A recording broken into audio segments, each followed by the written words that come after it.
اللہ تبارک و تعالیٰ جب کوئی واقعہ سناتے ہیں قرآن کریم میں، وہ محض ایک داستان نہیں ہوتی، محض ایک افسانہ نہیں ہوتا، اس کی ایک ایک چیز میں سبق ہوتا ہے، اور اس میں سبق ہوتا ہے ہمارے لیے یہ جو سکھایا کہ انہوں نے یہ مانگا تھا، ہم نے یہ کیا۔ کیا مطلب ہوا اس کا؟ تم بھی مانگو، تم بھی ہم سے اسی طرح مانگو، اور جہاں تمہیں دشواریاں پیش آ رہی ہوں اور تمہارے سامنے رکاوٹیں ہوں دین پر چلنے کے لیے، تو وہاں ہمیں پکارو، ہم سے مانگو، یہی مانگو، ربنا آتنا من لدنک رحمتا وہیئ لنا من امرنا رشدا۔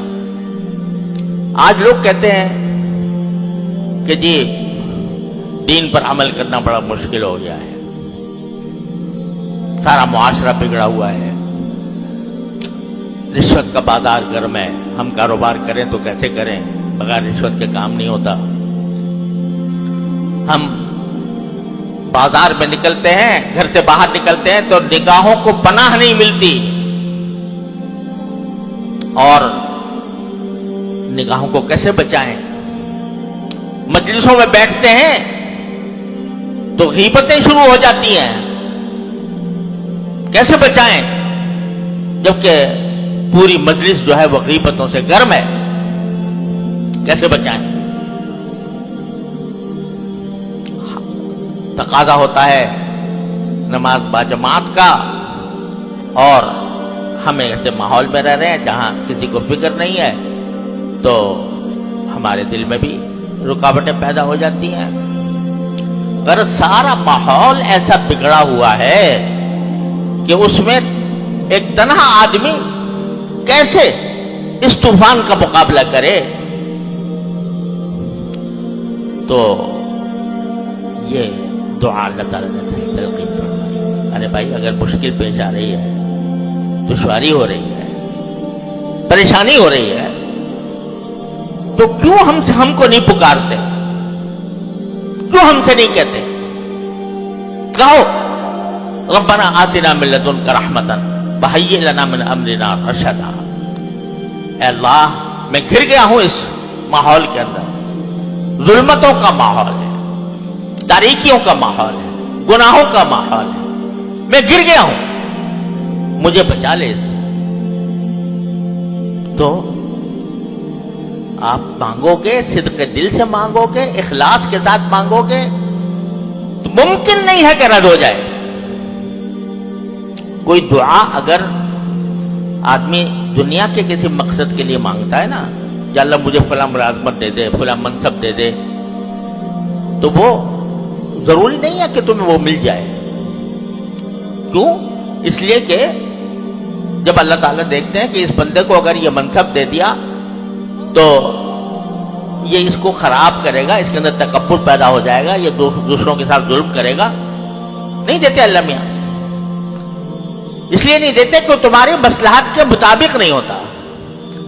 لیکن اگر تم اللہ سے دین مانگو، صلاح مانگو، گناہوں سے بچنے کی توفیق مانگو، طاعات اور عبادات کی عمل کرنے کی توفیق مانگو، اور صدق کے دل سے مانگو، تو کیا وجہ ہے کہ اللہ میاں کو دشمنی ہے تمہارے ساتھ اللہ میاں کو؟ تو اس لیے یہ سبق دیا جا رہا ہے کہ جب جس طرح وہ گر گئے تھے دقیانوس کی سلطنت میں، کفر و شرک میں گر گئے تھے، موت سامنے کھڑی ہوئی تھی، لیکن انہیں ہمیں پکارا، ہم نے ان کو اس طرح معجزانہ انداز میں اس ظلم و ستم سے بچا لیا۔ تو اس لیے جب کبھی یہ شیطان کا دھوکہ دل میں آئے کہ بھائی اگر بعض لوگ کہتے ہیں کہ جی اگر ہم صحابہ کرام میں کے زمانے میں پیدا ہوتے تو پھر ہمارے لیے دین پر چلنا آسان ہو جاتا، لیکن ہم تو ایسے 21ویں صدی میں پیدا ہوئے ہیں جہاں ہر طرف ظلمتیں بکھری ہوئی ہیں، تو کیسے دنیا سے لڑائی مول لیں؟ تو ہمارے حضرت والا فرمایا کرتے تھے اللہ تعالیٰ ان کے درجات بلند فرمائے کہ ذرا تصور کرو کہ میدان حشر سجا ہوا ہے اور اس میں اللہ تبارک و تعالیٰ کے سامنے تم پیش ہوئے ہو، تم سے سوال ہو رہا ہے کہ تم نے دین کے فلاں حکم پر کیوں نہیں عمل کیا تھا، فلاں گناہ کا کیوں ارتکاب کیا تھا؟ جواب دے دو اللہ میاں کو، یا اللہ تو نے پیدا ہی ایسے موقع پہ ایسے زمانے میں بھی کیا تھا جہاں طرف فسق و فجور کا بازار گرم تھا، تو وہاں میں اپنے آپ کو کیسے بچاتا؟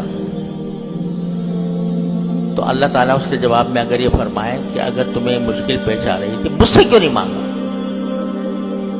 میں نے جگہ جگہ قرآن کریم میں فرمایا ان اللہ علی کل شیء قدیر، کیا میری قدرت پر بھروسہ نہیں تھا؟ کیا میری رحمت پر بھروسہ نہیں تھا؟ کیوں نہیں مانگا مجھ سے اخلاص کے ساتھ؟ کیوں نہیں مانگا؟ مزید اصلاحی تو جواب ہوگا ہمارا YouTube channel voice of Islam subscribe کریں۔